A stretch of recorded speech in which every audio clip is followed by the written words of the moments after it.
Hello students, कैसे आप सब। आपके अपने किताबीपन के इस यूट्यूब चैनल पर मैं आप सभी का हार्दिक स्वागत करता हूं। आज मैं आपके लिए लेकर आया हूं ब्यासी। ब्यासी किसे कहा जाता है एवं इसके उद्देश्य क्या होते हैं, इसके बारे में आज हम अध्ययन करेंगे। यह आपके आगामी कॉम्पिटिशन एग्ज़ाम्स के लिए महत्वपूर्ण हो सकते हैं। तो चलिए आज का यह महत्वपूर्ण वीडियो शुरू करते हैं और जानते हैं कि ब्यासी किसे कहा जाता है। तो ब्यासी, इसके अंतर्गत सर्वप्रथम हम देखेंगे ब्यासी की परिभाषा इसे कहा जाता है। तो परिभाषा के अंतर्गत है, छिटकवा विधि से लगाए गए धान के खेतों में बीज बुआई के 30 से 40 दिन बाद पशु चलित देसी हल या ट्राइफल हल की सहायता से धान की खड़ी फसल में जुताई करने की क्रिया को ब्यासी कहा जाता है। ठीक है।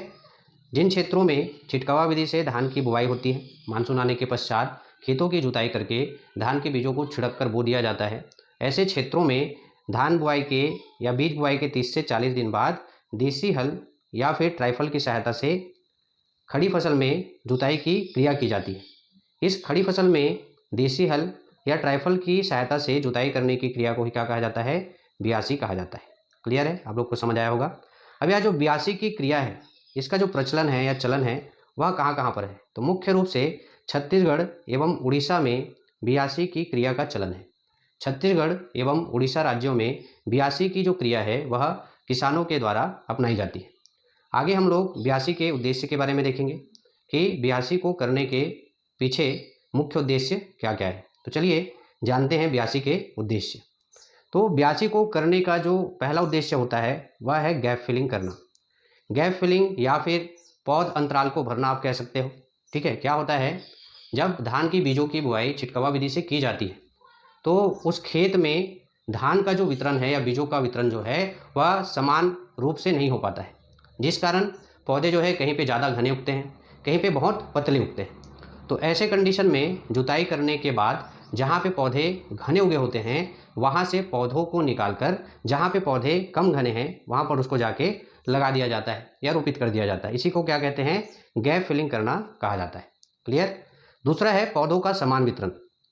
ठीक है। ब्यासी का जो दूसरा मुख्य उद्देश्य है वह है पौधों का समान वितरण। गैप फिलिंग करने से क्या होता है, उस प्रति इकाई क्षेत्रफल में उस खेत में पौधों का समान रूप से वितरण हो जाता है। ठीक है। कहने का मतलब है, जो 1 एकड़ का खेत होगा मान लीजिए, उसमें पौधों का समान वितरण होता है। उसके प्रत्येक इकाई क्षेत्रफल पर समान मात्रा में पौधे उगाए जाते हैं या उगते हैं। ठीक है। अगला है खरपतवार नियंत्रण। ठीक है।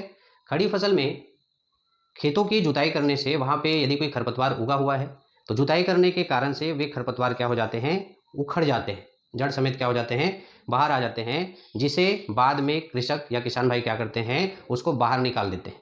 तो इस प्रकार से देखा जाए तो ब्यासी से खरपतवार भी नियंत्रण किया जाता है। दूसरा है उचित मृदा वातन। ठीक है। कई बार क्या होता है, खेतों में छिटकावा विधि से धान बोने से उसमें जैसे पानी भर के रखते हैं तो वहाँ की जो मिट्टी होती है वह धीरे धीरे धीरे नीचे की ओर बैठ जाती है, सेटल हो जाती है। एक तरीके से कहे तो वो थोड़ा सा हार्ड हो जाता है, कठोर हो जाता है। तो जब खड़ी फसल में जुताई की जाती है तो वहाँ पे मिट्टी क्या हो जाती है? ढीली हो जाती है। ढीली होने के कारण से मिट्टी के अंदर वायु का प्रवेश आसानी से होने लगता है। ये जो वायु होता है वो धान की फसलों में उसको विकास के लिए मदद करता है। ठीक है। जो हवा मिट्टी में प्रवेश करेगा वो जड़ क्षेत्र में जाएगा और जड़ क्षेत्र को क्या करेगा? विकसित होने में मदद करेगा, जिससे धान का पौधा ज़्यादा मजबूत होगा। क्लियर है। अगला है पौध उपयुक्त मृदा सतह निर्माण। ठीक है। जैसे कि मैंने अभी कहा कि खेत की जो मिट्टी होती है वो थोड़ी सी कठोर हो जाती है, सख्त हो जाती है। तो जुताई करने से मिट्टी जैसे ढीली होती है तो ढीली होने के कारण से वह पौधे के उपयुक्त वृद्धि के लिए क्या करता है? मृदा सतह का निर्माण करता है, जिसमें कि पौधा जो है सही तरीके से बढ़ सके। क्लियर। अगला है उचित पौध वृद्धि एवं विकास। ठीक है। उपयुक्त मृदा सतह निर्माण एवं उचित मृदा वातन के कारण क्या होता है? पौधों की उचित वृद्धि एवं विकास होता है, जिससे कि फसल उत्पादन प्रभावित होता है। फसल उत्पादन प्रभावित होता है कहने का मतलब है कि फसलों का उत्पादन जो है सही तरीके से हमें प्राप्त होता है, या ये कहे कि हमें फसलों से उत्पादन अच्छा मिलता है। ठीक है। तो ये हुआ ब्यासी के मुख्य उद्देश्य। ठीक है। आशा करता हूँ आप लोगों को ब्यासी क्या है और उसका उद्देश्य क्या है अच्छी तरीके से समझ में आया होगा। आज के वीडियो में बस इतना ही। इसी प्रकार के और महत्वपूर्ण टॉपिक के साथ मिलते हैं अगले वीडियो में। तब तक के लिए धन्यवाद।